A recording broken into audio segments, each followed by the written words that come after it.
ومن أحسن قولا ممن دعا إلى الله. بسم اللہ الرحمن الرحیم. السلام علیکم ورحمۃ اللہ وبرکاتہ. پیارے دوستوں اور عزیز بہنوں، میں ہوں یوسف ملک اور آپ دیکھ رہے ہیں دعوت جنت کا راستہ.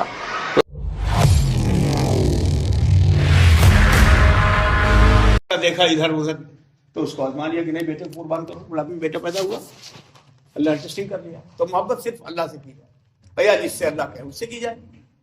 اور جب اللہ کی بات آ جائے تو ساری کی محبت چھوڑنی پڑے تو سب کو چھوڑ دو. بیوی کو چھوڑ دو، ماں کو چھوڑ دو، باپ کو چھوڑ دو، بھائی کو چھوڑ دو، بلڈنگ کو چھوڑ دو، دولت کو چھوڑ دو، سواری کو چھوڑ دو، پلین ہو تو اس کو بھی چھوڑ دو.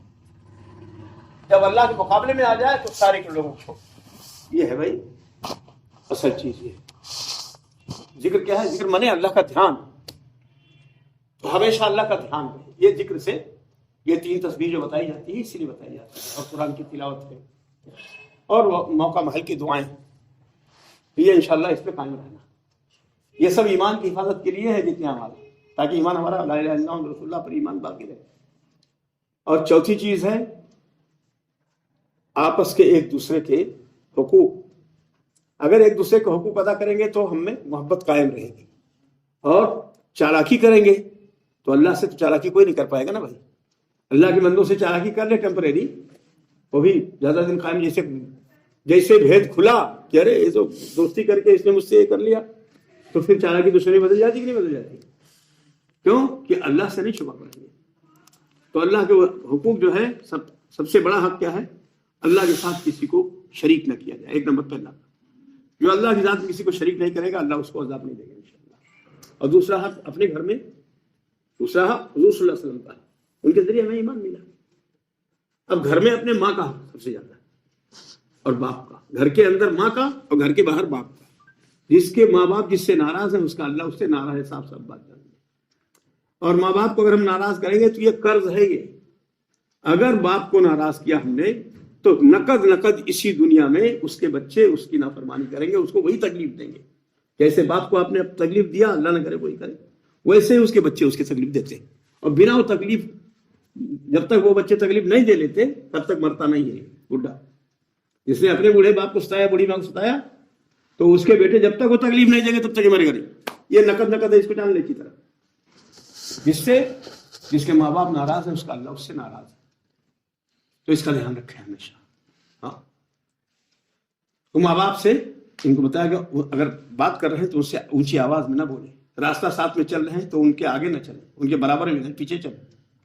ماں باپ کے بہت حقوق ہیں.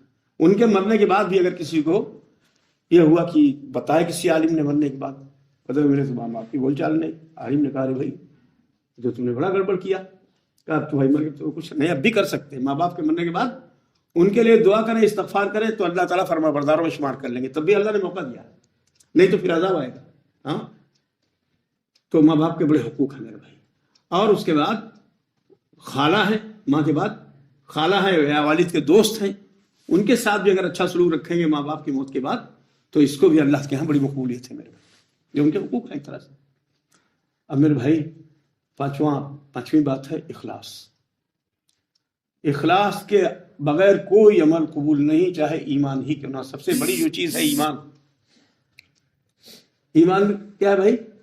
اخلاص کے ساتھ ہمارا ایمان، ہر کام میں اخلاص ہو. ہمارا کلمہ جو ہم پڑھیں وہ اخلاص کے اللہ ہمارے قبول کرے. جو عبادت کرے اخلاص کے ساتھ. تلاوت کر رہے ہیں نہیں اللہ دیکھ رہے ہیں، اس کو صحیح پڑھنا، نہیں تو اللہ ناراض ہو جائیں گے. کوئی اچھا کام کر رہے ہیں، کسی کو کچھ کھانا کھلا رہے ہیں، دعوت دے رہے ہیں، یہ سب میں اخلاص ہو. اخلاص میں برات نہیں ہے میرے بھائی. اخلاص میں برات کا کہیں وجود نہیں. یہ اللہ کے اوپر زبردستی ہے. اللہ کے بندوں کی یہ برات زبردستی ہے، کہیں کوئی شریعت میں ہے ہی نہیں. تین آدمی جا کر کے 5 بہو لائے. الحمدللہ میرا رشتہ بنا ہوا آدمی، 3 ہی آدمی ان کے 5 لڑکوں کی بہویں لے کے آئے. تو کرنے والے آدمی ہے کرنے والے، اور برات کہیں نہیں ہے. دھیان دے، اللہ کے لیے کرنا جو کرنا ہے اخلاص. میں بات کر رہا ہوں اخلاص ہی ایمان ہے، ایمان اخلاص ہے. اور کہیں نہ کہیں کوئی نمونہ مل جاتا ہے. اب تو اتنا زیادہ ہو گیا ہے معاملہ ٹیڑھا کہ اخلاص میں دکھاوا آ جاتا ہے کام میں. تو دکھاوے والی چیز اللہ کے یہاں قبول نہیں.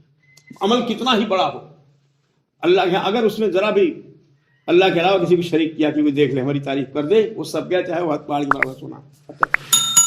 اور عمل کتنا چھوٹا ہے کہ آپ اکیلے جا رہے ہیں، راستے میں کوئی نہیں ہے، دور دور تک رات ہو گئی ہے اور آپ کی ٹھوکر لگی اور آپ وہاں سے آگے نہیں بڑھے، بس اس ٹھوکر والی چیز کو اٹھا کے ادھر رکھا کہ مجھے ٹھوکر لگی اللہ کے کسی اور بندے کو، اب رات میں تو کوئی دیکھ نہیں رہا ہے، لیکن اللہ تو میرے اسی عمل سے راضی ہو جا، دل میں یہ بات آ گئی، میں اس کو ادھر کر دے رہا ہوں۔ یہ احد پہاڑ کے برابر سونا خرچ کرنے سے زیادہ اتنی چھوٹا سا عمل، اخلاص وہ چیز ہے میرے عمل کتنا چھوٹا ہو دیکھنے میں، لیکن اللہ کے لیے کیا گیا، اللہ کے ہاں بہت بڑا اجر ہے۔ اللہ جیسا کوئی دینے والا نہیں، پیدا ہی نہیں ہوا، کوئی نہ پیدا ہوگا۔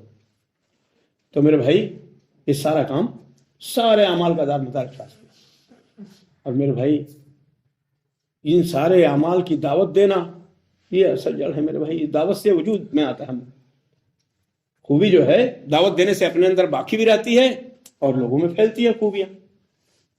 تو یہ دعوت نبیوں والا کام ہے، دعوت والا کام جو ہے یہ نبیوں والا کام ہے۔ تو اس سے ابھی بتایا گیا کہ بہت سا کام ہم نہیں کر سکتے اتنا، لیکن ہم نے جس کو دعوت دے دی وہ ہم سے 100 گنا زیادہ، 1000 گنا زیادہ بڑھیا کر رہا ہے، وہ سب ہمارے کھاتے میں جمع ہوگا انشاءاللہ۔ ہم کو خالی 3 سورت یاد ہے، 5 سورت یاد ہے، اور ہم نے کسی کو 1 سورت یاد کرا دی اور اس نے حافظ جی جا کے سمجھا، اس کو حافظ جی نے اس کو امپارا یاد کرا دیا، حافظ جی نے اس کو سورہ یاسین یاد کرا دی، اب وہ پڑھ رہا ہے، اب آپ 5 سورت والے اپنے قبر میں مزہ لے رہے ہیں، جتنا اعمال آئے گا اس کے کھاتے میں۔ اس نے اپنے بچوں کو حافظ، عالم، حاجی کیا کیا بنایا۔ تو یہ دعوت والا عمل بہت دور تک اس کا وہ حد نہیں ہے، نہیں، بے شمار اعمال والا عمل ہے، یہ بے شمار نیکیوں والا عمل ہے۔ کیا ہے؟ دعوت کا۔